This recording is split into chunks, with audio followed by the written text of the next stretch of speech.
¿Cómo está? Muy buenas tardes. No se van a olvidar la tarea que tienen que subir.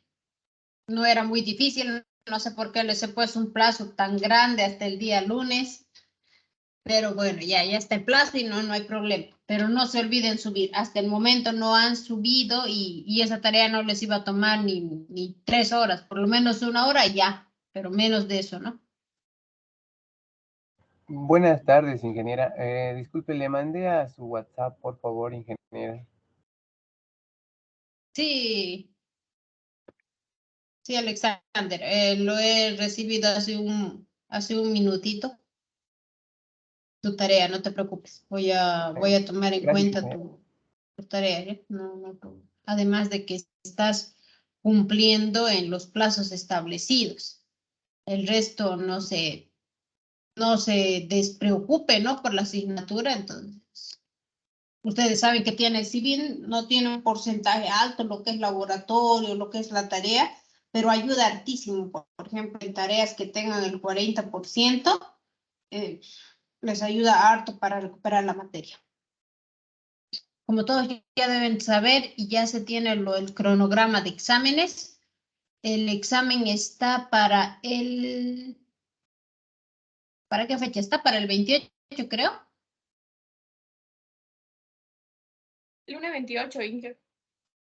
Para el lunes 28, entonces no sabemos todavía si va a ser presencial o va a ser virtual.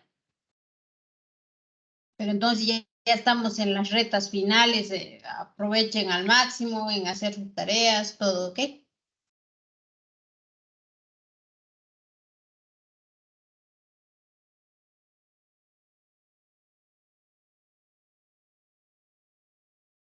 Muy bien.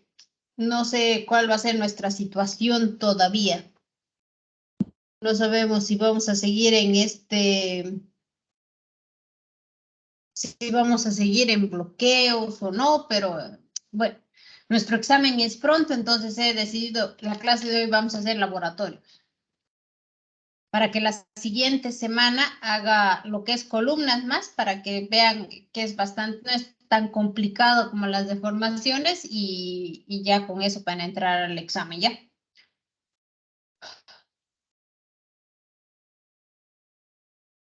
¿Dónde estarán los otros 6? Si quisiera saber, ¿dónde están los otros 6? ¿Alguien te ha pedido permiso o algo, Tesaro?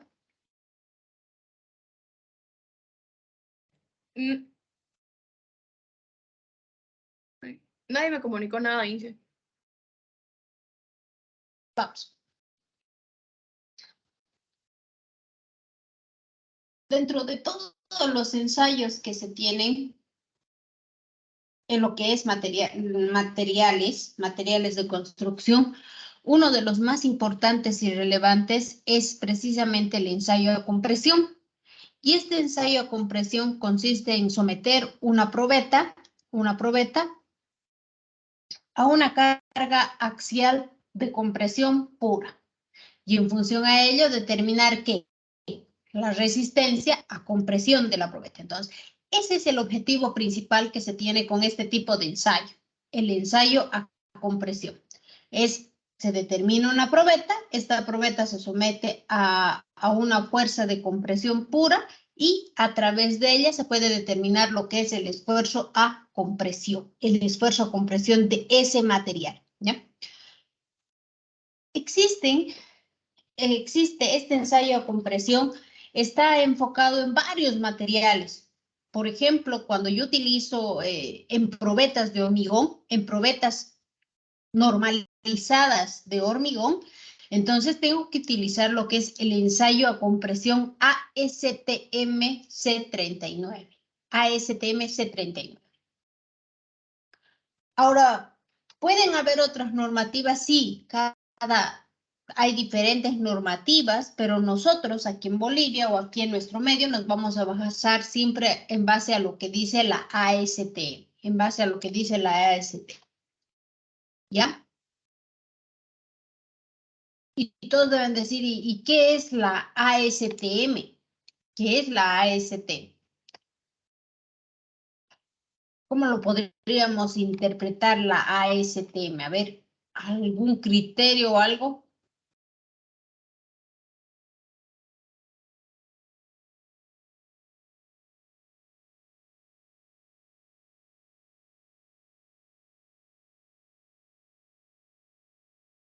¿No? ¿No hay algún criterio? La STM simplemente es una asociación donde se realizan pruebas y donde se realizan ensayos o pruebas y en diferentes tipos de materiales. Entonces, es una organización de normas internacionales para lo que son ensayos y materiales. Entonces, eso es la ASTM, es una sociedad u organización donde se gestionan lo que son las normas internacionales para lo que son ensayos y materiales. Es importante saber eso, ¿no? O sea, bajo qué normativa nos manejamos. Cuando te dicen, tú estás haciendo el ensayo a compresión, por decirles, estás haciendo el ensayo a compresión, ¿has tenido un buen proceso de manejo? No, sí. ¿De qué depende? Depende principalmente de cómo tú te has manejado bajo los criterios o bajo una normativa para la realización de dicho ensayo y tener los resultados los más fidedignos necesarios, ¿ya? Entonces, es necesario manejarnos bajo cierta normativa. No podemos olvidarnos, ¿no?, que la resistencia de materiales había sido una ciencia que estudia principalmente la resistencia, la rigidez y la estabilidad de los elementos estructurales. Cuando yo hablo de resistencia, me refiero principalmente a la capacidad de resistir una carga ante la rotura. La rigidez es la capacidad que tiene de resistir la carga ante la deformación. La estabilidad es la capacidad de mantener en equilibrio a la estructura o al elemento estructural. Entonces, aquí se puede ver claramente estos tres procesos, ¿no? La resistencia, la rigidez y la estabilidad. Cuando yo hablo de resistencia, entonces miren, estas probetas están siendo fabricadas en obra o in situ y van adquiriendo con el tiempo cierta capacidad de rotura. Una vez que han adquirido la capacidad, se los somete a la carga y puedo ver claramente lo que es la rigidez. Y en la rigidez, yo puedo ver en la rigidez yo puedo ver cómo la probeta va siendo sometida bajo ciertas cargas a compresión y esta antes de llegar a romper, como es este caso de la 3 o de la 1, muestra claramente una ligera deformación en la estructura. Finalmente, el tercero, que es mantener el equilibrio, pero en nuestro ensayo, nuestro objetivo es llegar a la ruptura y poder ver cuál es el comportamiento. Entonces, aquí se tienen las tres fases que pasa una probeta. La diferencia teórica y experimental. Ya sabemos que si bien cuando estamos haciendo el análisis analítico aplicando una serie de ecuaciones, entonces se han hecho ciertas hipótesis o ciertas consideraciones para que estas ecuaciones que planteamos sean válidas. Entonces, si recordamos un poquito, cuando yo estoy haciendo el ensayo, cuando estamos viendo los esfuerzos axiales, ya sea de tracción o de compresión, me han indicado que se tienen que seguir bajo ciertas condiciones. Por ejemplo, ¿cuál? Que el material es isótropo, que el material era continuo, que el material es anisótropo. Entonces, miren, para que tengan validez alguna ecuación como tal, tienen que ser validadas mediante hipótesis. ¿Qué quiere decir eso? Que en algunos materiales esas ecuaciones no van a ser viables. ¿Pero viables por qué? Porque no tienen un comportamiento adecuado o no se adecúan a las ecuaciones que tenemos. Cuando yo tengo, por ejemplo,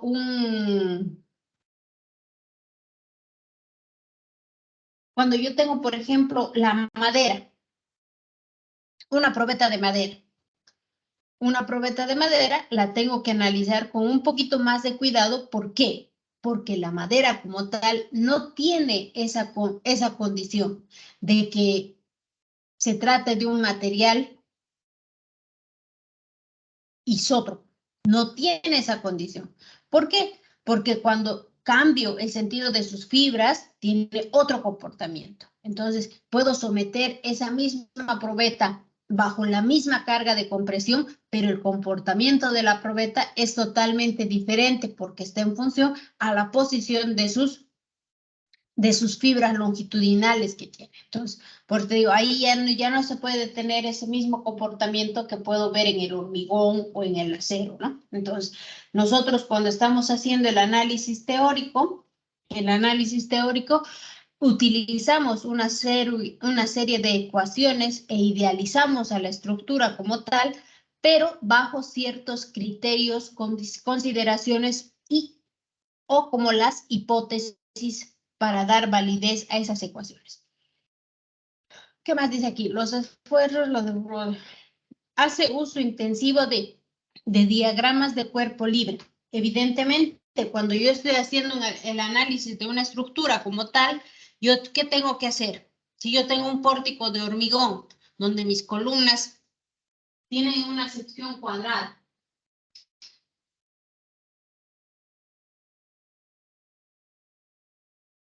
o mi pórtico es de hormigón armado, mis columnas tienen una sección cuadrada, mi viga tiene una sección rectangular, pero yo cuando quiero analizar cuál es el comportamiento del mismo, ¿cómo llego a idealizar?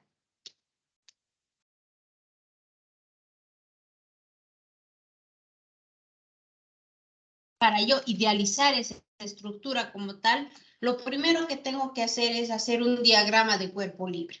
¿Y cómo lo hago el diagrama de cuerpo libre? Del pórtico que tenía, que eran de secciones diferentes, lo voy a llevar a un modelo matemático. ¿Y el modelo matemático en qué va a consistir? En generarme barras conectadas entre sí, donde voy a poder hacer la transmisión de esfuerzos. Entonces, esa es la diferencia, ¿no? Entre hacer un análisis teórico frente a un análisis experimental. En el análisis teórico, me valido por ecuaciones, por hipótesis, y además de que me tengo que hacer un diagrama de cuerpo libre. Otro diagrama que podríamos utilizar, por ejemplo, es cuando yo tengo un sistema de cables que están destinados a resistir la carga de esta lámpara. Entonces, lo primero que tengo que hacer es sacarme el diagrama respectivo. Entonces, primero, este cable 1 lo voy a representar mediante un vector que es la fuerza interna que estuviera sujeto a transmitir. El cable 2, lo propio.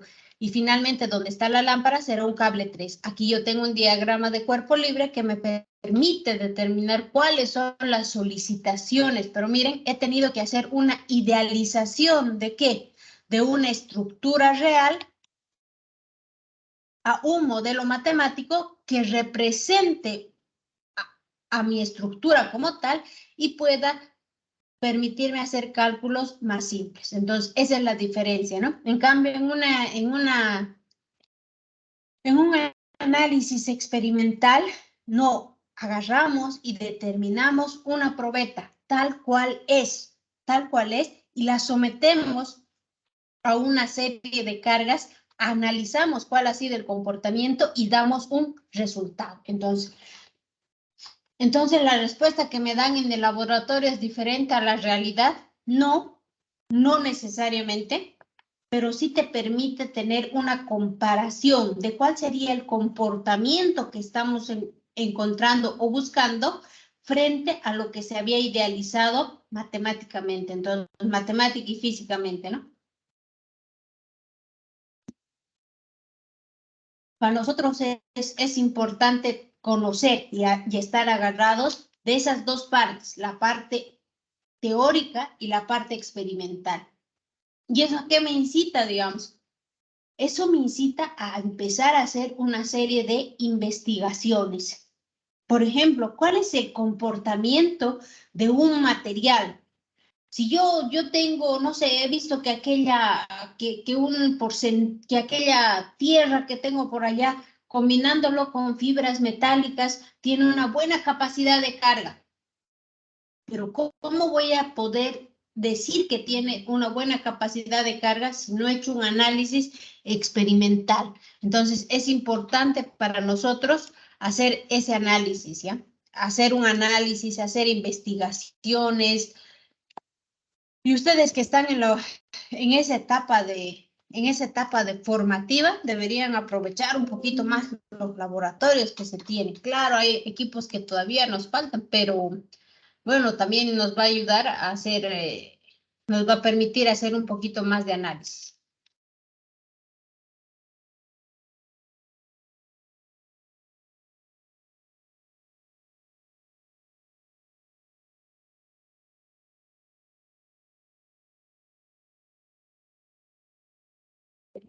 Estamos 11, ¿no? 11 de 15. 11 de 15 habíamos estado.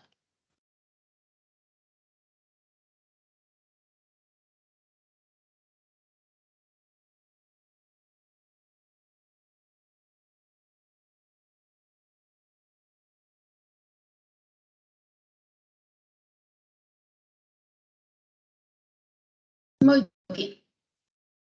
Entonces, hablemos de lo que estábamos, con lo que hemos empezado, el ensayo a compresión de acuerdo a la normativa ASTM C39. El ensayo a compresión es uno de los más utilizados para el control de calidad, dice. Y es muy cierto, nosotros cuando estamos en el área de construcción, cuando estamos en la fase de construcción, normalmente si tienes una edificación, tienes que empezar a construir los diferentes elementos estructurales que forman la estructura, como las columnas, las vigas, las fundaciones, las losas, etcétera. Pero, ¿qué pasa cuando yo hago el diseño?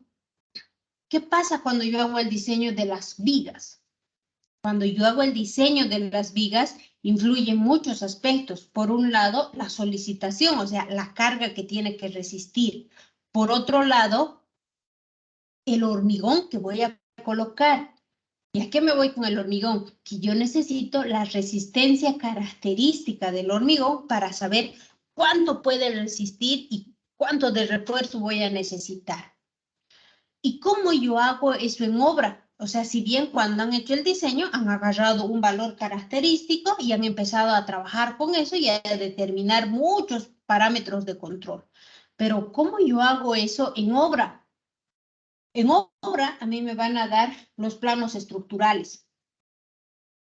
Los planos estructurales que como técnico yo tengo que saber interpretar y leer los mismos. Por otro lado,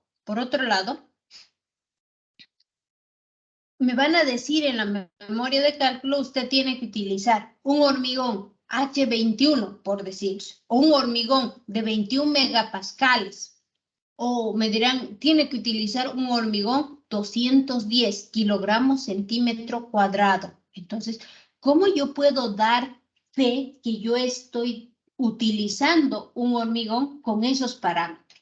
Ahorita estoy hablando de un 210, o sea, de un hormigón 21, que es muy convencional, pero hay hormigones 25, otros utilizarán hormigón 30 cuando son pretensados, posttensados, entonces las resistencias van a variar en función al tipo de estructura que tienes. Pero o sea, ¿cómo tú en obra puedes dar validez a ese aspecto? ¿Cómo se puede dar? De la siguiente forma, uno agarra y tiene que hacer ensayos in situ o ensayos en laboratorio para que yo dé, dice, el ensayo a compresión es uno de los ensayos más utilizados para el control de calidad. El ensayo a compresión determina la resistencia de un material ante el esfuerzo de carga o compresión. Entonces, ¿cómo yo puedo dar fe de que en obra yo estoy colocando ese hormigón? Mediante las probetas sujetas a ensayo. Entonces, mediante las probetas las probetas sujetas a ensayo a compresión. Con este ensayo a compresión yo voy a determinar cuánto había sido la resistencia a compresión. ¿Cuánto es la resistencia a compresión de ese material? Entonces, ¿solamente puede hacer en hormigón? No.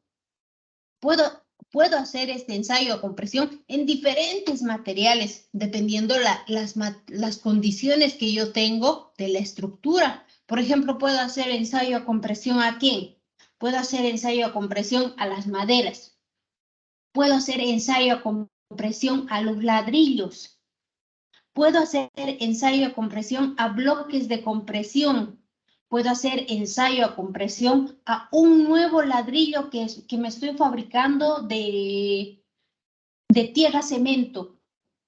Entonces, miren, estoy haciendo el ensayo a compresión en diferente tipo de materiales, pero ¿para qué? Para principalmente conocer la resistencia a compresión que tiene.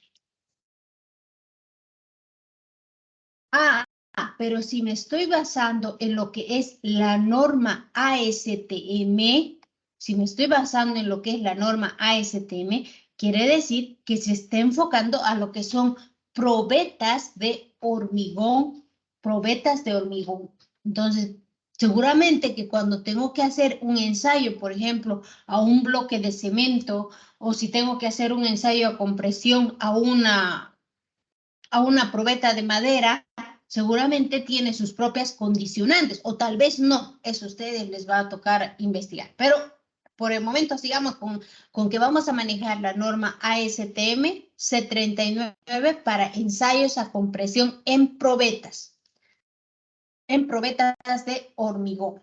¿Para qué se utiliza ese ensayo? Se había sabido utilizar principalmente para determinar la resistencia o el esfuerzo a compresión.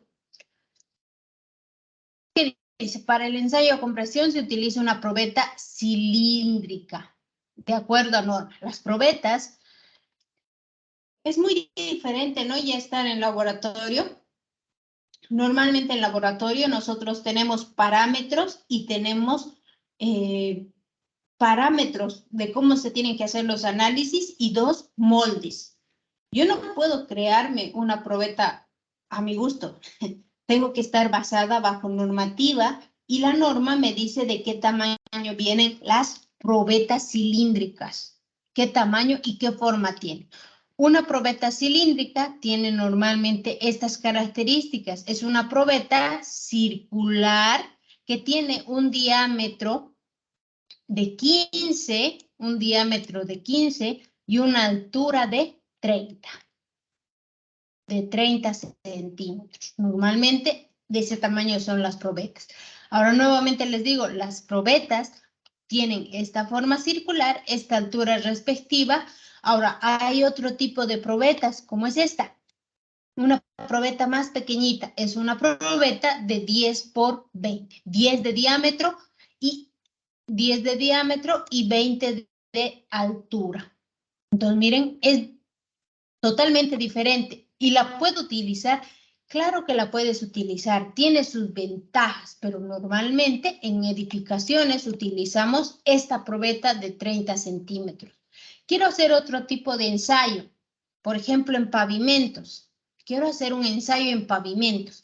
Para los pavimentos, entonces van a utilizar estas probetas prismáticas para hacer un ensayo de viga, Entonces, aquí ustedes pueden hacer diferente tipo de ensayo y diferente tipo de análisis. Esta también está normalizada y tiene sus respectivas bases. Pero para el ensayo que estamos viendo nosotros en este momento, que es una ASTM C39, se enfoca principalmente a probetas cilíndricas de hormigón. Entonces, estoy diciendo bien clarito, probetas cilíndricas de hormigón. ¿Qué es importante ver? Y aquí les pongo un grafiquito. 1, el diámetro. El diámetro es 15 centímetros. La altura es 2 veces el diámetro. Quiere decir que si mi diámetro es 15, mi altura es 30 centímetros. ¿Qué características tiene? Una probeta puede ser una probeta metálica o puede ser una probeta de plástico. También puede ser una probeta de plástico. Pero las más usuales son las probetas metálicas. ¿Qué más tiene? Tiene una placa de asiento. Como pueden ver, aquí existe una pequeña placa de asiento. La unión entre la placa y la probeta o la unión entre el cilindro y la placa tiene que cumplir un ángulo de 90 grados. No puede cumplir menos de eso, puede cumplir de 90 grados. Aquí se puede ver claramente, ¿no? Aquí está la probeta, el cilindro metálico, y esta parte es la placa de asiento o la placa basal.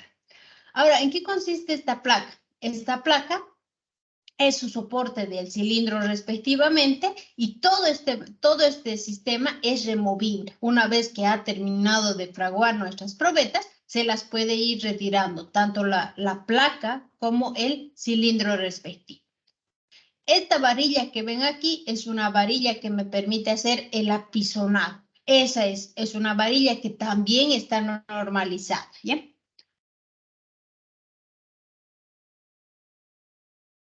¿Qué dice aquí? La resistencia a la compresión del concreto es la medida del control más usada en nuestro medio para la verificación,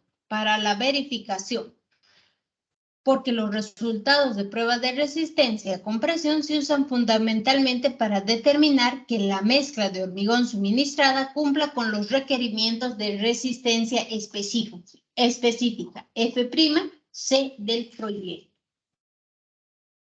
Es la única forma de demostrar, ¿no?, que realmente el hormigón que estoy proveyendo o el hormigón que estoy colocando en las columnas tienen las resistencias respectivas. Entonces, es por eso que se hace este ensayo. Otro dice, la resistencia a compresión se mide ensayando probetas cilíndricas, lo que hemos visto anteriormente, de concreto en una máquina de ensayo a compresión. En tanto, la resistencia a compresión se calcula a partir de la carga de rotura dividido entre la sección que resista la carga y se reporta en megapascales, o sea, ¿qué quiere decir? El sistema internacional. ¿Qué quiere decir este último punto? Dice, la resistencia a compresión se mide ensayando la probeta cilíndrica en una máquina. Ya, pero esto está bien. La resistencia se calcula a partir de la carga de rotura, dividida entre el área de la sección,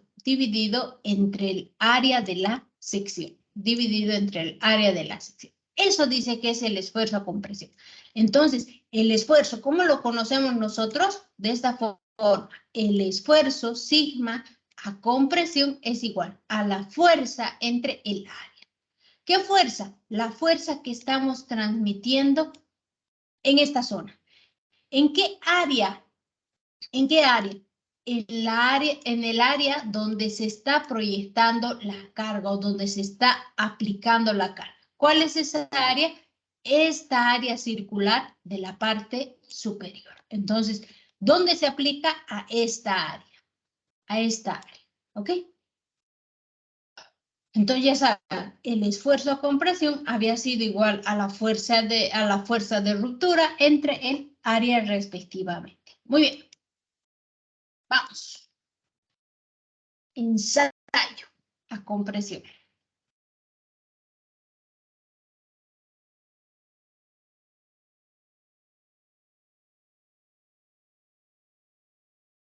Un minutito, por favor.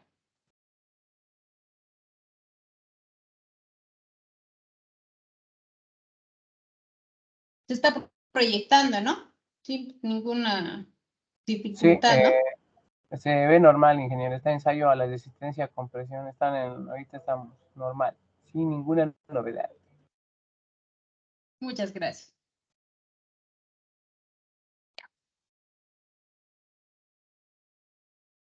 ¿Dónde más tengo? Ok, listo.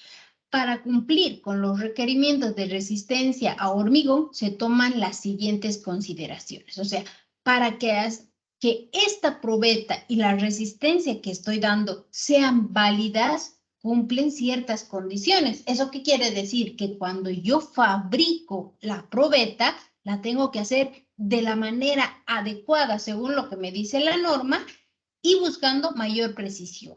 Entonces, primero dice, el promedio de 3 ensayos consecutivos es igual o supera a la resistencia específica. El promedio de 3 ensayos consecutivos debe ser igual o supera a la resistencia especificada. Si yo tengo 3 probetas,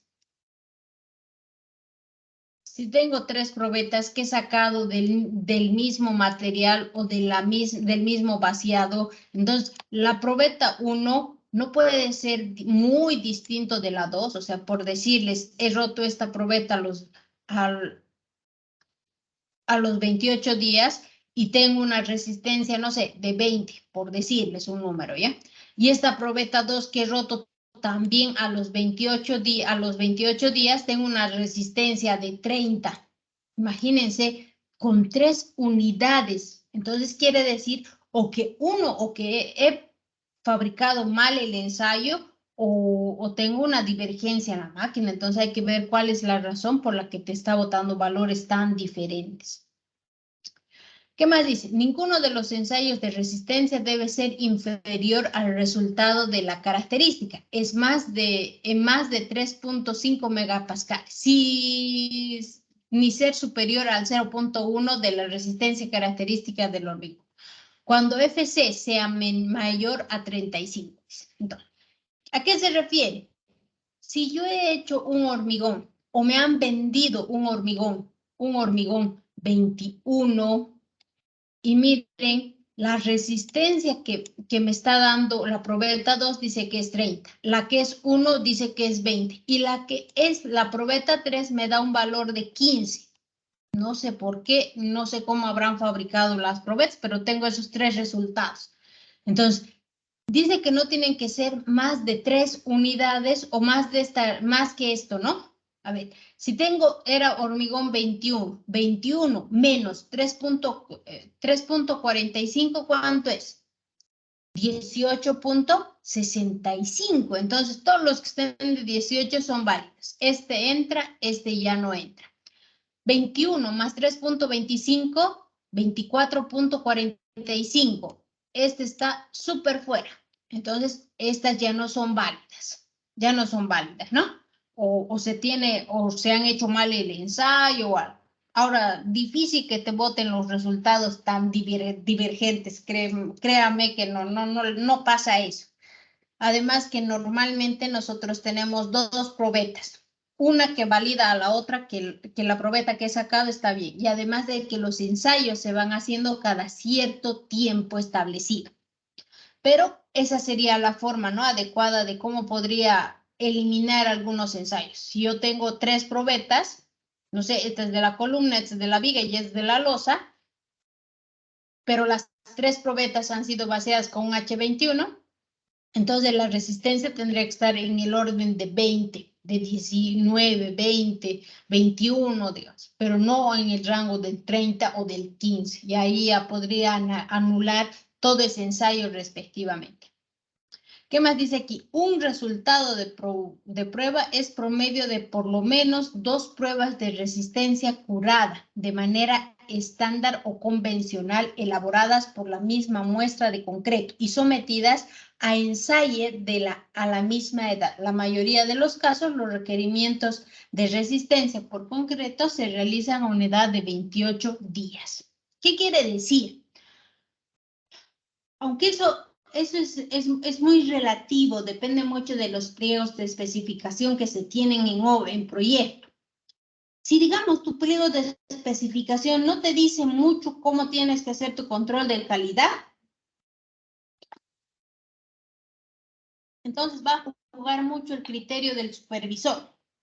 Y ahí pueden sacar, les dirá el supervisor, mira, estás vaciando un grupo de columnas, me vas a sacar dos probetas por cada columna. O te dirá, me vas a sacar 2 probetas estás vaciando 6 columnas. Entonces, me vas a sacar 2 probetas de 2 columnas. Ya, entonces uno puede, depende mucho o del pliego de especificación o lo que te diga tu supervisor cuando se hace este ensayo.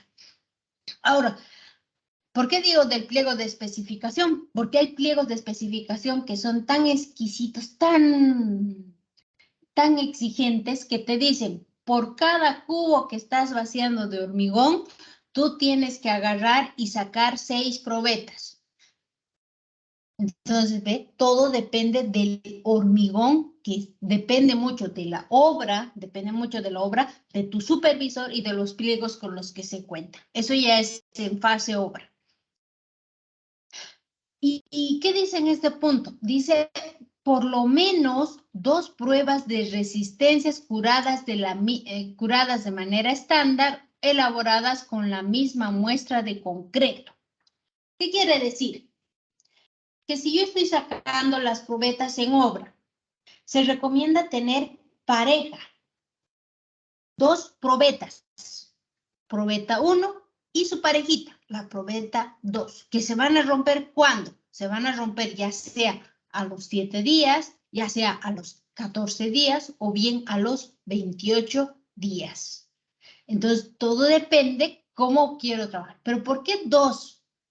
Porque si yo he sacado 2 probetas, no sé, estas 2 probetas, estas 2 las voy a agarrar, o 3, ¿no? Corresponden a la columna 21. Corresponden a la columna 21. Entonces, ¿qué me permite hacer?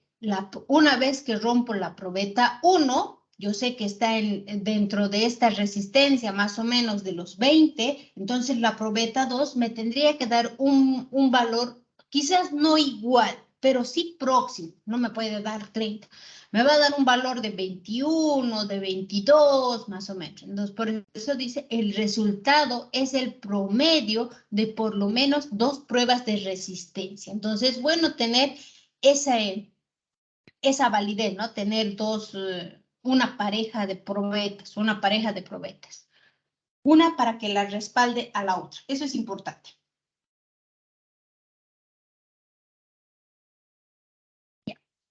Dice, el ensayo a la compresión puede variar de 17 megapascales para concretos residenciales hasta 28 megapascales y más para estructuras comerciales. Para determinadas aplicaciones se determinan resistencias superiores hasta los 170 megapascales. Entonces, dice, las resistencias a compresión, ¿cuándo yo le puedo dar validez según lo que me informe? Si estoy haciendo una rotura de probetas de concreto, entonces más o menos tendría que estar por el rango de los 15, 17 para arriba, cuando se trata de vivienda. Si se trata ya de una estructura de mayor envergadura, entonces su valor tendrá que ser mayor, mayor a los 28 megapascales. Eso se refiere. Ahora, ¿por qué hace mención eso de cuándo voy a utilizar un concreto? Cuando es un hormigón para residencia, su mínimo valor había sido 17. ¿Por qué? Porque podemos tener hormigones de diferente naturaleza. Hay elementos estructurales que no requieren estar dentro del nivel de estructurales. ¿Cómo cuál? Los arquitectos utilizan, por ejemplo, lo que son columnas falsas. Entonces, en las columnas falsas, ahí ya podemos agarrar y empezar a utilizar un hormigón no de alta resistencia, ¿no? Pero, ¿qué pasa si, digamos, estoy haciendo una edificación de varios niveles, de 8 niveles? Entonces, mi hormigón no puede tener una resistencia de 15 o de 13. Pues, ¿qué quiere decir? Que eso es súper bajo. No lo puedo tomar como un hormigón estructural. Entonces, tendrá que estar por el orden de los 21 a los 28, ¿no? Entonces, ahí depende mucho. Yo tengo que saber más o menos en qué línea hay. Ahora, hay hormigones, como les digo, por ejemplo, cuando están utilizando hormigón ciclópeo. ¿Y dónde utilizan hormigón ciclópeo? En muros de cimentación con hormigón ciclópeo. Claro que estos están en función a su volumen. En muros de hormigón, no en muros de hormigón,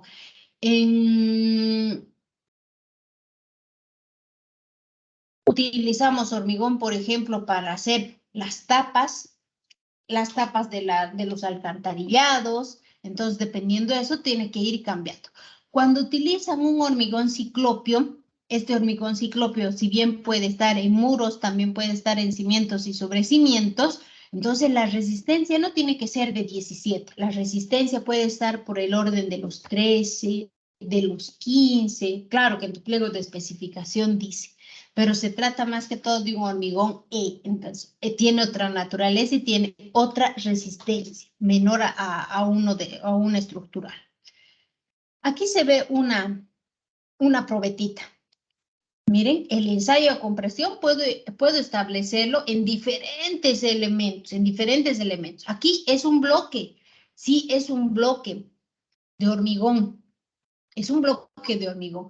Pero este ensayo a compresión no es para elementos estructurales. Este ensayo de compresión es para morteros. Entonces, anótenme lo siguiente.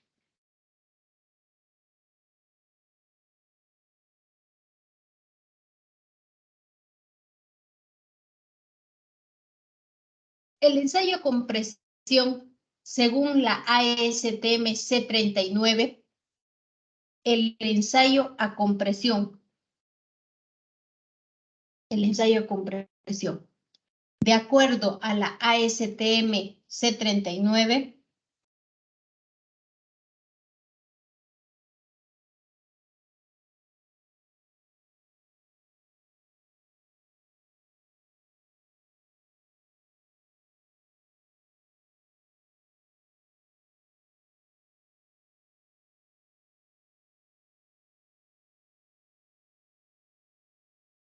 ASTM C39 nos permite determinar la resistencia para probetas cilíndricas.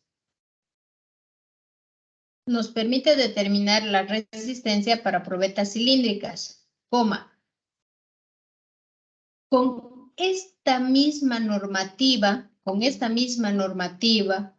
puedo realizar ensayos a compresión en núcleos que se han extraído, en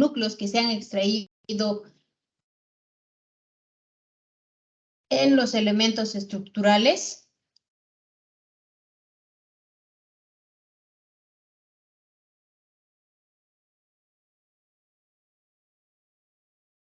En núcleos que se han extraído de los elementos estructurales, o para hormigones de mortero, entonces ustedes harán una investigación y van a ir buscando, ¿no? Y dirán, no, en una extracción de núcleo, quiere decir que van a meter una broca diamantada, y esa empieza a cortar y saca un pedazo, un núcleo de un elemento estructural. Ese núcleo, que es de hormigón, se hace unos cortes respectivos y se mete a compresión. Serán los mismos pasos que hago para el ensayo a una probeta que fabricamos, ¿o no? Ahora, este ensayo que es de compresión, miren, de un cubito, para morteros, normalmente para morteros, será exactamente los mismos pasos que tiene que seguir que para una probeta cilíndrica. Entonces, eso tienen que averiguar, investigar. Ustedes dirán, no, de acuerdo, según la investigación que realicé para hacer el ensayo a compresión de estos cubos o de estos dados de hormigón, el proceso a seguir es bajo la normativa C, un número respectivo, y dirán, y el proceso es tal, por decirles, se tiene que hacer la medida, se tiene que pesar, se tiene que calibrar el material, no sé. Entonces ahí ya les va a dar diferentes parámetros de análisis, ¿ya? Parámetros que tienen que seguir, ¿no? De análisis. Dime. disculpe, ingeniera, entonces lo que vamos a indicar, lo que nos ha dictado, ¿puede ser solamente del cubo o podemos ver de otra que tenga otra especificación, no solamente la C39, porque supongo que el cubo debe tener otra especificación, otra norma, entonces, ¿vamos a ir a comparar o solamente directo a la investigación?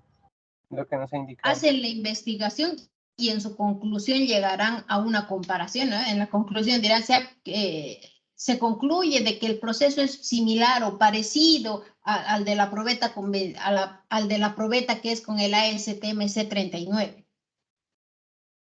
Perfecto, ingeniera, gracias. Disculpe, ingeniera, tengo una consulta. Dime.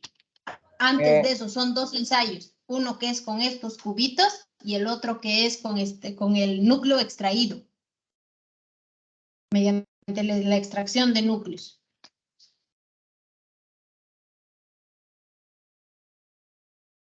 Ahora sí, dime, ¿cuál es tu pregunta? Disculpe, ingeniera, usted indicó que se trabaja con el hormigón H21 y el H25. Bueno, a lo que tengo entendido, pero distintos hormigones tienen distintas especificaciones de resistencia para cada uno, ¿verdad? ¿O cómo es? Porque la verdad, ese punto de los hormigones de H21, H25, lo llevamos en materiales de construcción, pero no así a fondo, porque creo que para esa clase de hormigones se llega a utilizar este ensayo que estamos viendo, ¿no, ingeniera? Ahí vemos su resistencia, ingeniera, o estoy confundido.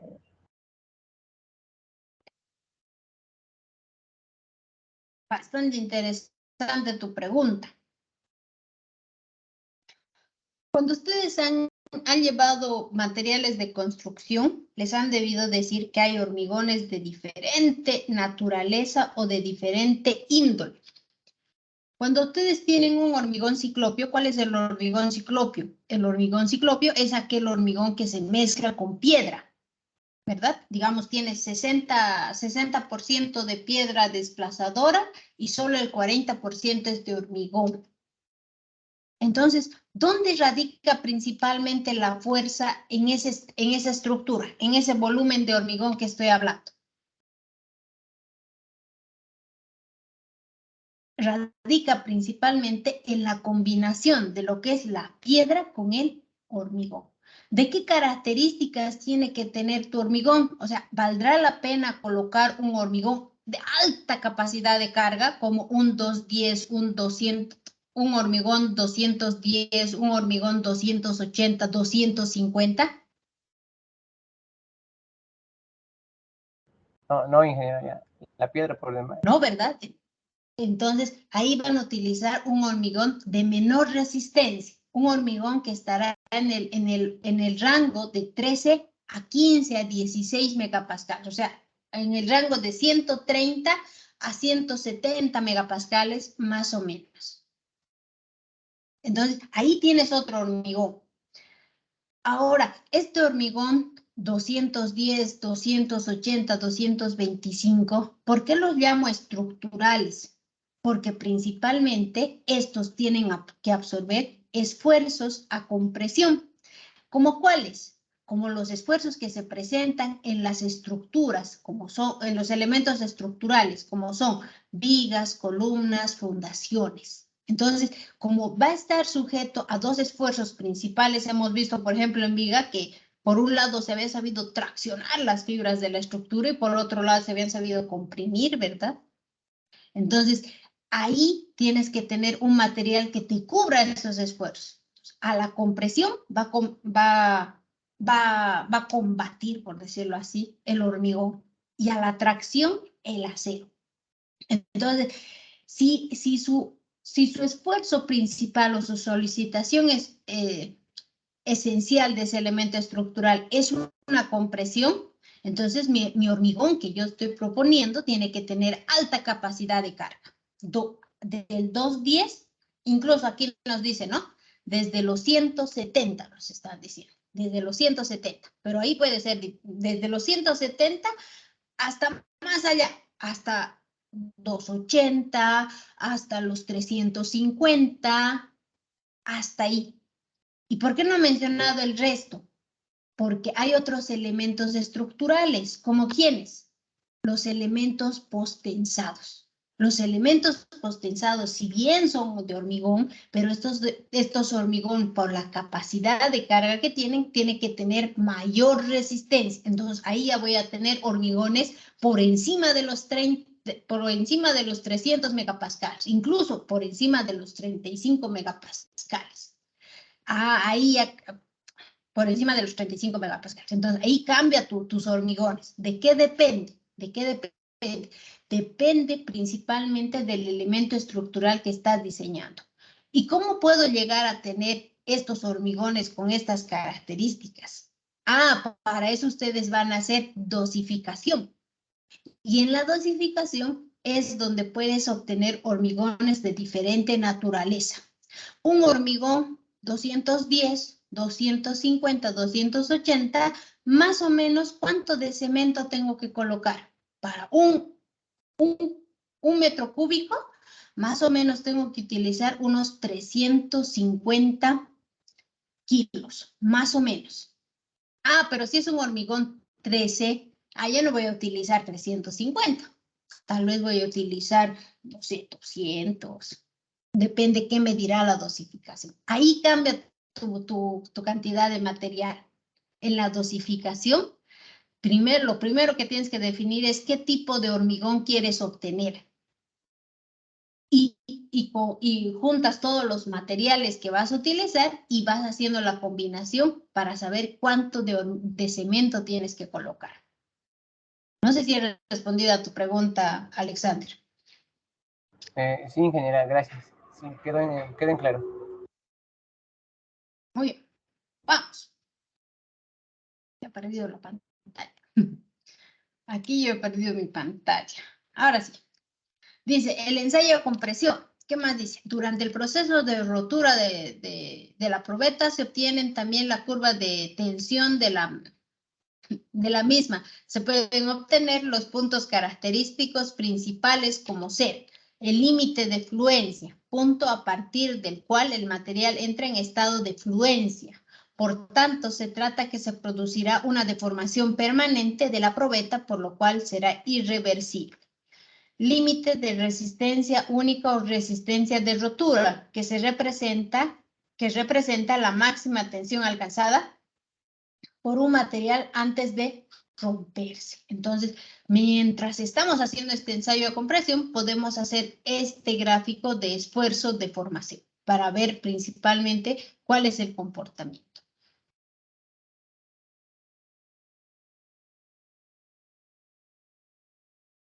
Otro, dice el punto de rotura que indica la tensión exacta con la que el material llega a romperse. Entonces, habíamos tenido 3 puntos importantes mientras hacemos este ensayo. El primer punto, límite de fluencia. Segundo, límite de rotura. Y tercero, punto de rotura. Punto de rotura. Esos 3 puntos que tengo que analizar. Vamos. Procedimiento para el ensayo de resistencia a compresión. Aquí yo les voy a dar de manera genérica. Ustedes ya van a hacer su investigación, comparación y todo eso. Dice, las probetas cilíndricas para la aceptación del ensayo deben tener un tamaño de 6 por 12 pulgadas, que equivalen a 150 por 300 milímetros. 150 de diámetro y 300 milímetros de altura. O bien puedes utilizar probetas de 4 por 8, que equivalen 4 por 8 pulgadas, que equivalen a 100 por 200 milímetros. 100 de diámetro y 200 de altura. Las probetas más pequeñas tienden a ser más fáciles de elaborar y manipular en el campo y en laboratorio. Muy pocas veces se utilizan estas probetas pequeñas, ¿no? Estas probetas cilíndricas. A veces más lo utilizan para pavimentos que para edificaciones. Para edificación normalmente utilizan las grandes, las de 15 por 30. Pero se pueden utilizar siempre y cuando me maneje bajo la normativa respectiva. ¿Ya? ¿Qué más dice? Se procede a obtener la información necesaria, como el peso, la altura y el diámetro. El peso, la altura y el diámetro. ¿Qué quiere decir? que cuando yo quiero hacer el ensayo de estas probetas, lo primero que tengo que hacer es, uno, pesarlas. Se tendrá un registro, se colocará, no sé, la fecha tal, el nombre de la probeta y se colocará el peso. El peso, lo que tengo que saber es el peso. Después tendré que agarrar y sacar la altura. Ustedes dirán, pero dice que tiene que ser de 15 por 30. El hormigón, en el momento de la fabricación, puede tener algunas alteraciones. ¿Qué tal si no ha llegado a los 30 de altura? Si no tiene 29.8. 29.8 de altura. O sea, ¿por qué? Faltan 2 milímetros. Quizás por el momento en el que está empezando a fraguar, ha sufrido una pérdida de agua más rápida y está empezado a hacer que exista un pequeño revenimiento en el hormigón, un pequeño asentamiento en el hormigón. Entonces, en ese caso puedes tener una variación de altura. Otro, si yo he agarrado a la probeta, ¿y qué tal si en vez de hacer en un lugar adecuado, como, a ver, aquí, mire, él está haciendo las probetas en esta zona? Él está ya, bueno, ahí ya las está enrasando las probetas. Pero él ha tenido que fijarse que el lugar donde las está depositando sea un lugar sólido, o por lo menos que le dé estabilidad y no que en media hora todas estas varillas metálicas se caigan. Porque si se caen las probetas se van a caer y van a sufrir una leve deformación inicial. Entonces, todos esos puntos yo tengo que conocerlos en el momento de la fabricación de las probetas. Aquí. Entonces, por eso se hace la medida respectiva. Ahora, ¿qué tal si muchas de esas fotos son realmente en obra? Esta, por ejemplo, es en una obra en la que participamos. Esta es son vigas de arriostra a nivel C. Son vigas de amarre, por decirlo así, vigas de amarre. Y sobre esa viga de amarre se ha colocado las probetas. Entonces he tenido que buscar un lugar relativamente estable porque podía empezar a sacar mi probeta en este lugar, pero ¿qué va a pasar? Como es un material que pasa de su fase. Recuerden que el hormigón no es un material que adquiere la forma en media hora, en 10 minutos. Tiene que pasar un pequeño lapso de tiempo para que empiece a fraguar y dar su forma respectiva. Y con el paso de los días, va a empezar a tener refuerzos, va a empezar a tener mayor resistencia. Entonces, por eso mismo yo tengo que agarrar y buscar un lugar adecuado para colocar. Si yo hago una fabricación de una probeta en un lugar con pendiente, entonces más que seguro es que mi probeta tenga una ligera pendiente. Entonces esas pendientes también están condicionadas bajo la norma y te dice, si tienes mucha pendiente, olvídate, esta probeta se anula. Entonces también tiene sus condicionantes. La altura, el diámetro. Se agarra y se saca el diámetro. ¿Por qué yo saco estos dos datos? Uno, el diámetro a mí me va a permitir determinar el área. O también puedo sacar el perímetro y a partir del perímetro encontrar lo que es el esfuerzo. Recuerden, la fórmula principal es igual a la fuerza con la que ha llegado a romper dividido entre tu área. Entonces, es importante ver estos puntos. Y uno de los procesos con los que se empieza es primero obteniendo los datos previos, el peso, la altura, el diámetro, si tienen alguna leve inclinación o deformación en la misma, si cumple esta relación de 90 grados, o sea, todos esos datos se van empezando a hacer. Y eso te dice la norma, que tienes que hacer el proceso respectivo. ¿Qué más dice? Con el fin de conseguir una distribución uniforme de las cargas, generalmente los cilindros se cabecean con mortero de azufre o con almohadillas de neopreno. Las de azufre es bajo la norma ASTM, miren, todo está bajo normativa, la 617. Y si utilizan las almohadillas de neopreno, bajo la norma ASTM C1231. En esa norma ustedes agarran y revisan de qué tamaño, de qué espesor tiene que ser tu neopreno, qué características tiene que tener, cuándo es válido y cuándo no. Entonces ahí lo pueden revisar. ¿En qué consiste o para qué? ¿Cuál es el fin de conseguir una superficie plana, una superficie uniforme? ¿Cuál creen que sea el fin?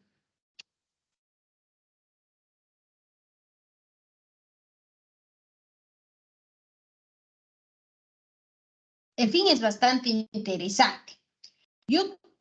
Mi objetivo de hacer este cabeceo con azufre, que se llama capinado, o utilizar este neopreno, es para que esta superficie de contacto sea lo más liso posible. ¿Y por qué? Imaginemos que yo tengo esta probeta. Imaginemos que yo tengo esta probeta. Pero esta probeta, miren, esta probeta tiene una serie de rugosidad ahí. Entonces, ¿qué va a pasar cuando lo someta a una carga? A una carga. Esta carga se va a apoyar sobre un tope metálico. Ese tope le tiene que transmitir todos los esfuerzos a esta superficie. Pero si yo tengo estos vacíos, estas irregularidades, ¿se va a transmitir esta fuerza de manera uniforme? No, no se va a transmitir de manera uniforme, porque al tener irregularidades va a tratar de agarrar y de buscar un puntito. Donde tengas una grieta, una cresta así como esta, entonces va a haber mayor esfuerzo. En cambio, donde hay un vacío, un hueco como acá, entonces ya no va a haber la misma proporción de carga. Entonces, por esa razón se hace este tipo de refrendados en el momento del análisis, ¿no? Uno, o bien haces mediante morteros de azufre, o sea, lo capinas, o bien utilizas las almohadillas de neopreno. Hoy en día se utilizan lo que son las almohadillas de neopreno. ¿Por qué? Porque el neopreno son como una especie de goma de alta densidad que se coloca sobre el elemento y como es una goma de alta densidad, entonces se acomoda rápidamente sus partículas a la superficie que tienes. El neopreno era un proceso un poquito más largo porque tienes que hacer calentar, de lo que haces calentar, lo tienes que empezar a colocar sobre tu probeta, tienes que hacer un acabado fino, entonces es un proceso un poco más largo, más engorroso. Entonces, hoy en día se utiliza mucho lo que son los neoprenos. En algunas obras, por eso todo depende del pliego de especificaciones. Algunas te dicen, no me va a utilizar neopreno, porque se tenía la concepción de que bajaba la resistencia. Entonces dicen, no, tiene que utilizar capinado para ser más preciso en los resultados que obtenemos. Entonces te obligan, yo me acuerdo que en una de las obras era un hospital y han pedido que se haga mediante capinado y no mediante el uso de neoprenos. Eso es precisamente por las exigencias de las obras que se tienen. Hay otras que te dicen, no, para viviendas a veces basta que hagas con el neopreno y eso se hace en todos los laboratorios, ¿no? Entonces, no hay mucho problema. Incluso en nuestro laboratorio que tenemos en la universidad, tenemos sus cabezales con el respectivo elemento. ¿Qué más dice? El cabeceo de azufre se debe aplicar como mínimo 2 horas antes y preferiblemente antes de la prueba. Las almohadillas de neopreno se pueden utilizar para medir resistencias desde 10 hasta 50 megapascales. En este caso, miren, la superficie de esta probeta es bastante buena frente a esta otra. Entonces, todo depende cómo has hecho la fabricación, cómo llega al laboratorio, cómo llegan tus probetas al laboratorio. Eso cuando nosotros nos llegaron para hacer el ensayo respectivo, miren cómo ha llegado la probetita, tenía su propio envase, pero muchas veces nos han llegado también las probetas envueltas en papel, algunas protegidas. ¿Y cómo las protegen? Las envuelven con las bolsas de cemento. Y más si tu estructura está muy lejana del laboratorio donde tienes que hacer. Y otras directamente te las mandan así, como si fueran un montón de recuerdos. Entonces, es bueno ser muy cauteloso en una obra y mejor si los tienes. Si no los tienes en este elemento de protección, por lo menos con unas bolsitas de cemento, para que cuando se estén trasladando y existe un pequeño roce entre la probeta 1 y la probeta 2, no se anden golpeando y desportillando las mismas, ¿no? porque hay que tener un cuidado, recordarles que estas pruebas son testigos de tu obra. Como se dice, su nombre, otros lo dicen testigo. Las probetas son testigos del hormigón que tú estás proveyendo en tu obra. Este es ustedes dirán, también se hacen unos bloques de metal, el ensayo de compresión. No, este es el proceso de calibración del equipo. Este es el proceso de calibración del equipo. Todos los equipos de laboratorio tienen que estar calibrados. ¿Bajo qué? Bajo lo que dice Inmetro. ¿Quién nos calibra? ¿Quién calibra los laboratorios en Bolivia? Pues Inmetro. Calibrar. No estoy diciendo certificar, estoy diciendo calibrar. Ellos te dan un certificado de calibración. ¿Qué quiere decir? Que tu equipo, ellos hacen su control y hacen la verificación si la carga que está transmitiendo el equipo como tal es la que te está marcando esta tabla o no. Entonces, ahí está viendo o haciendo la verificación de ese calibrado respectivo.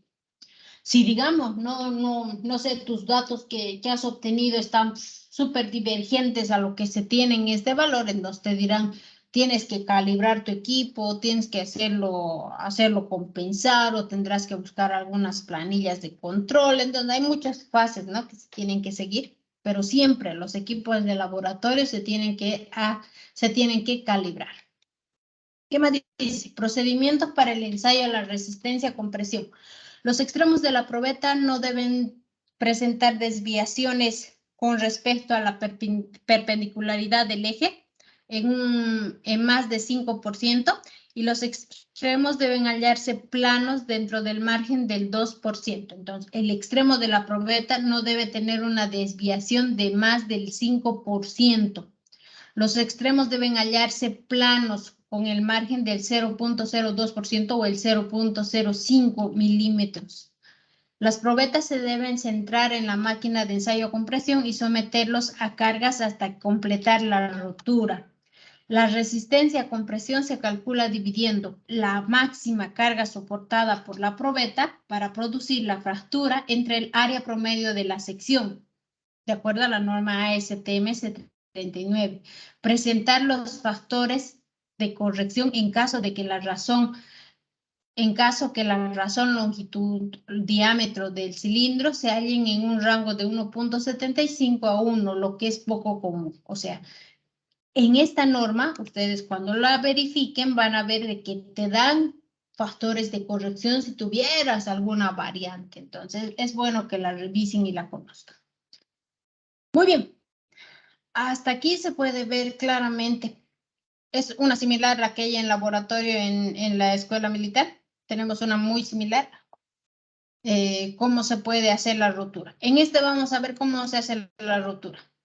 Aquí se tiene la probeta, una probeta de hormigón, el equipo donde se va a trabajar, y si se fijan en la parte superior aquí, este es el émbolo que va a transmitir la carga de compresión, pero este de aquí abajo es un tope.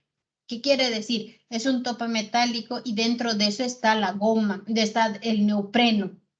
Entonces, se coloca dentro de estos dos cilindros, dentro de estas dos superficies, la probeta circular, y se empieza a transmitir la carga. Veamos este proceso.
En este ensayo directamente nos muestra, ¿no? Directamente nos está mostrando cómo se hace el ensayo en la máquina. Pero vamos a ver otros donde hacen el control, o sea, en otro ya el laboratorio. Esto ya están en obra, ya han medido, ya han pesado, todo. Solo lo han sometido a la máquina. O sea, ya estamos viendo donde lo están colocando a la máquina. Pero el control ha sido previo, ya han pesado, han determinado los diámetros, todo.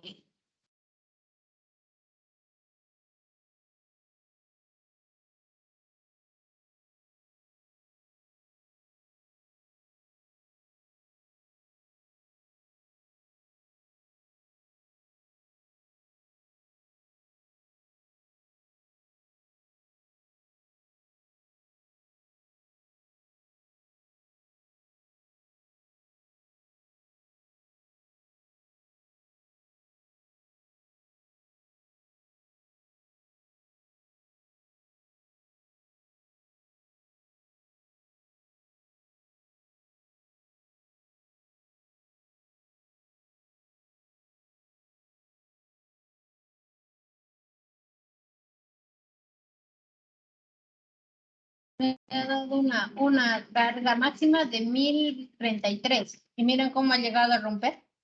Es una probeta que está netamente sujeta a esfuerzos de compresión, netamente esfuerzos de compresión, y cómo llega a romper la misma, ¿no? O sea, es bastante interesante ver este punto, cómo se ha hecho el ensayo, y creo que no he visto, ahorita voy a revisar el tema de el diagrama. Bueno, en este otro vamos a revisar. Veamos. Para esto sí necesito un minuto, por favor. Voy a...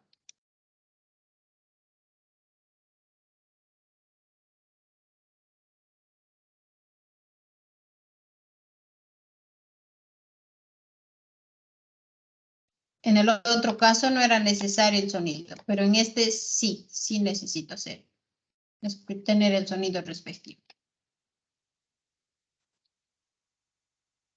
Nos encontramos en el Laboratorio de Ingeniería Civil de la UCS. En esta oportunidad vamos a realizar el ensayo de resistencia a la compresión de muestras. ¿Se escucha, verdad? Sí, ingeniero.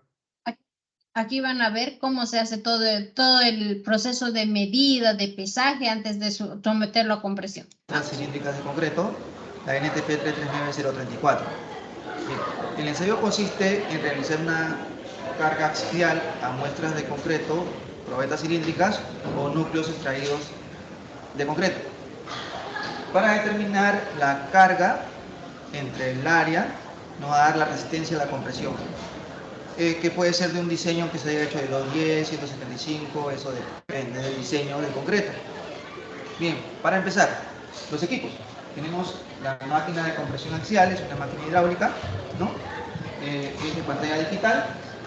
Tenemos que tener nuestros bloques de apoyo con base de neopreno y nuestro equipo misceláneo. Muy importante, y recalco siempre, nuestros equipos de seguridad, nuestros lentes, nuestros protectores auditivos, nuestros guantes y nuestras botas punta de acero. Antes que nada, antes de realizar el ensayo, las muestras de un vaciado de concreto, después de haber sido compradas, las llevamos a una poza de curado por 28 días, 14 días o 7 días. Si queremos que llegue al 100% de la resistencia requerida, tiene que estar 28 días en la poza de curado.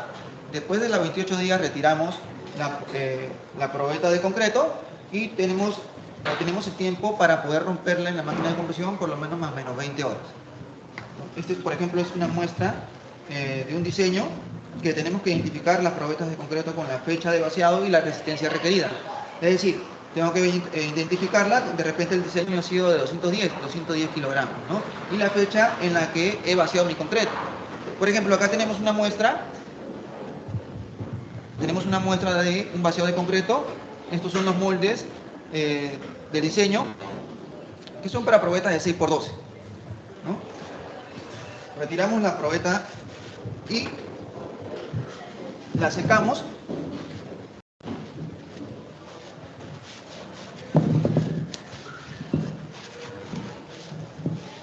Y procedemos, primero antes de ensayarlo, procedemos a pesarla y a medirla con un vernier, el diámetro y la altura. Lo que tenemos que hacer en este momento es pesar la probeta y determinar su peso. Por ejemplo,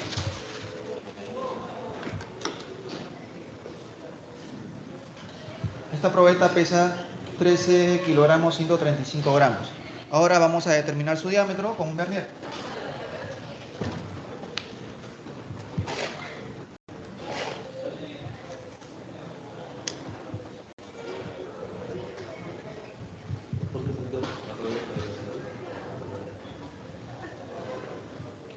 Tiene 15.2. Ahora hacemos paso para introducirla a la máquina de compresión. Ahora el siguiente paso sería comprimirla en la máquina de compresión axial. Tenemos unas bases de neopreno que tienen que estar centradas en la base antes de introducir la probeta. Vamos a introducir la probeta de concreto dentro del equipo.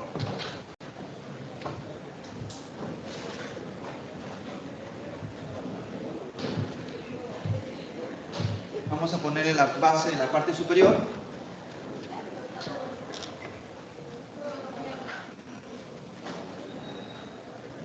Cerramos bien nuestra probeta. Cerramos la puerta. Listo.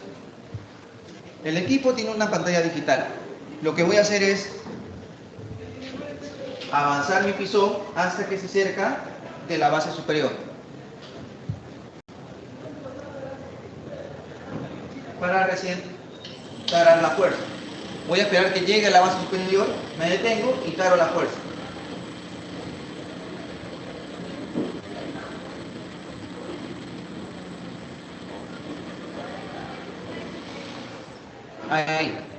Ahí me detengo y taro la fuerza. Y está en cero ahorita. Lo que voy a hacer es comprimir apretando inicio de prueba para poder realizar la compresión de la probeta.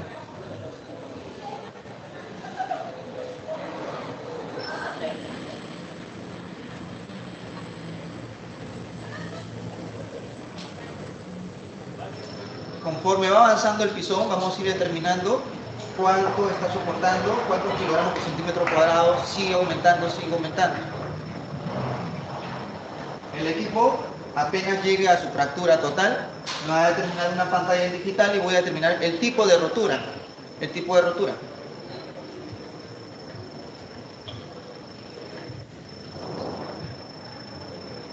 Si el diseño ha sido preparado para 210 kilogramos, tiene que superar esos 210. Si en un caso en la pose de curado ha estado más de 28 días, ¿no? O cumplía los 28 días.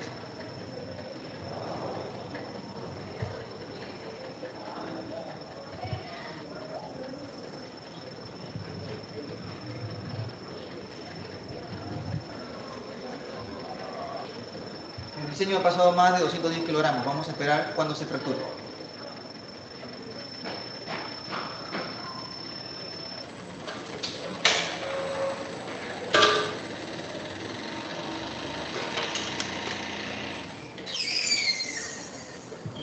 Listo, terminó la prueba.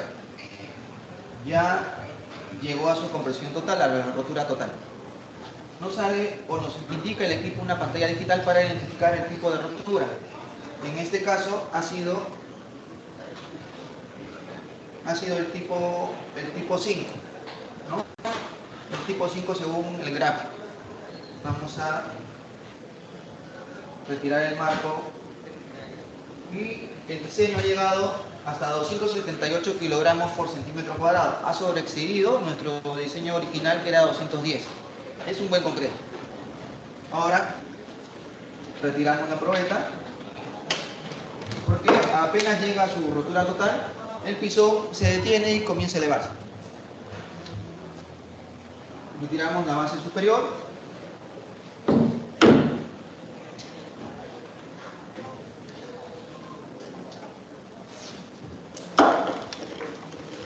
Y retiramos la probeta.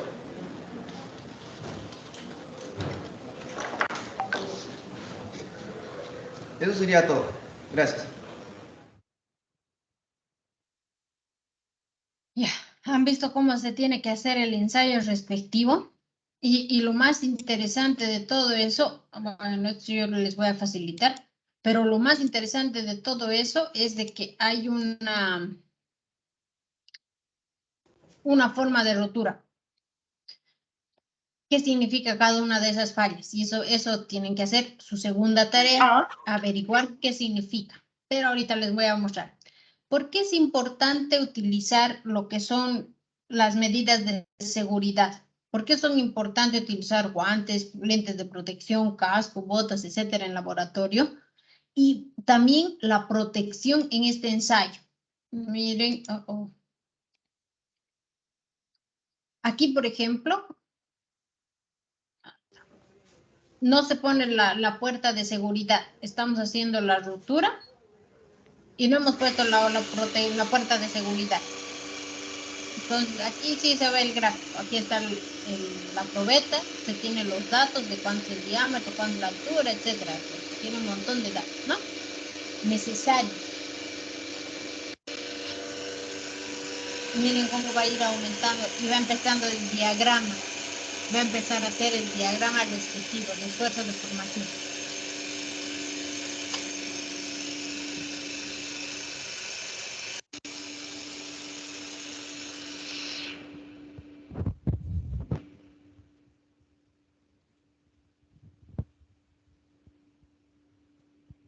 Te vuelves. Ve.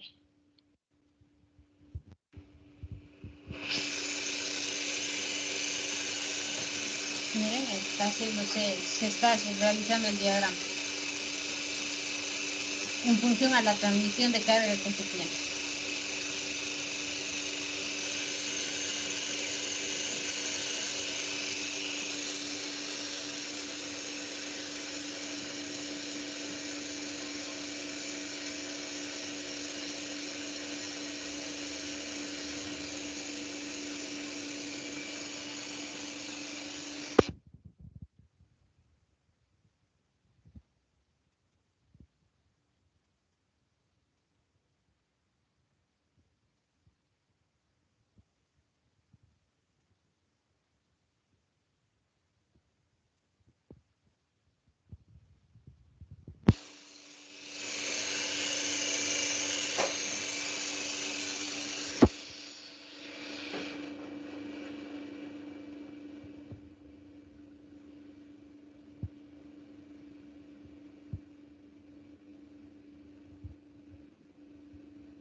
¿Vieron lo que pasó? Ahora en cámara lenta pueden ver. Ahí está la probeta.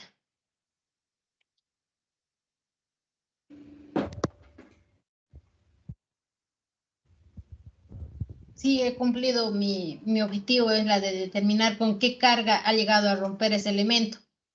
Esa probeta tenía una capacidad de carga, no estoy diciendo resistencia, de 372 kilonewton. Por las dimensiones que hemos colocado eran 46 megapascales. Pero ¿a qué me voy? De que al no colocar la puerta de protección, y si no estuviera con gafas, con los lentes de protección, con los guantes y todo, ha salido proyectado un pedazo del hormigón directamente hacia nuestra persona. Entonces, si ustedes no tienen cuidado, la fuerza con la que se está comprimiendo es alta, estamos hablando de 346 kilonewton, entonces puede agarrar y puede generarles algún daño. ¿Han visto? Ha llegado y ha hecho un buen disparo a una buena distancia. Siempre hay que tener cuidado y el uso de los elementos de seguridad es importante y prescindible, ¿ya? Entonces, esas son la tarea 1 ya les he dicho cuál es. Aquí se puede ver cómo quedan cada una de las probetas y miren, tiene diferentes fisuras. Entonces, ¿qué quiere decir eso? Y aquí les voy a dejar esto. Me van a averiguar cómo se interpretan este tipo de fisuras en el concreto. Aquí ya tienen una serie de datos, ¿no? Aquí dice alguito, pero ustedes van a ir ahondando estos conceptos. En el 4, por ejemplo, dice que es una fractura diagonal sin romper. Entonces, ¿qué significa o cómo lo interpreta? ¿Qué más dice? Entonces, tienen que hacer la investigación de estas 6 tipos de fracturas. Tipo 1, tipo 2, tipo 3, tipo 4, tipo 5 y tipo 6. Esas 6 principalmente. Hay más, sí, pero en estas me voy a concentrar. Esta es su tarea 2. Preguntas. Si no hay preguntas, nos quedamos aquí. Nos vemos el día lunes. Quedó claro, ingeniera. Muchas gracias. Y nada, muchachos, nos vemos. Feliz fin de semana y nos vemos el día lunes. Los videos se les va a facilitar tanto los PDFs como los videos. No se preocupen de ello. Les voy a facilitar los videos por WhatsApp y la presentación, los PDFs en el Moodle respectivamente. Gracias, ingeniera. Por favor, los PDFs al grupo. Por favor, ingeniera. Claro que sí, no te preocupes. Creo que hay muchos que no pueden ingresar también. Gracias, ingeniera. Chao, que les vaya bien. Aquí quedamos. Buenas tardes. Hasta luego. Hasta luego, ingeniera. Gracias. Hasta luego, Inge. Hasta luego, ingeniero. Chao, chao. Chao, bravo.